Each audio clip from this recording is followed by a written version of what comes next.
Hello there, kia ora. For those of you wondering, yesterday ended up being a garage day, not a garden day, because the heavens did not like me being out in the garden without getting very, very wet. So did the garage and dealt with the mountains of spiders that were out there and did some reorganizing. And I uncovered some interesting stuff, like a long held, deep, dark family history of an ancestor who murdered two people in Wales in the 1300s and ended up with a castle for his troubles. But also a whole bunch of collectibles, which I might see behind me now. Let's see if we can do a quick pull focus. Pull focus. Pull focus back. I don't know if you spotted them, but they're there. But it did remind me of another issue that I had in that, well, you guys might see what's behind me in this shop, but there's a lot that goes into this space and it's a bit of a mess because it piles up and it gets dusty and doesn't get organized all that much.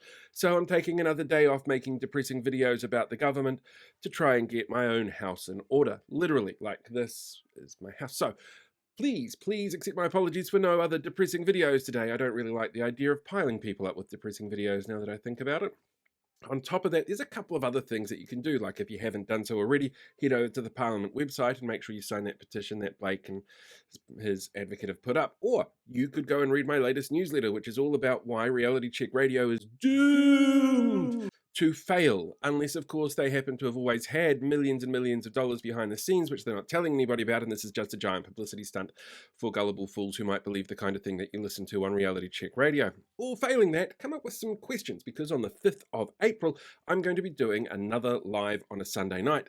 This time, Blake and I are actually going to be teaming up to talk to Professor Robert Packman, international expert on international expert things like how our relationships work with countries overseas. So it'll be a fascinating one to have a conversation about that, as well as a couple of other things that have occurred in the last month or so. So there's lots of homework for you if you want to do homework on a Sunday, or if you want to just blob out and do absolutely nothing. I totes get that as well. And I'm also never going to use the term totes getting that, because I'm in my 40s and it feels super awkward. All right, until next time, guys, have a great weekend. I will catch you later.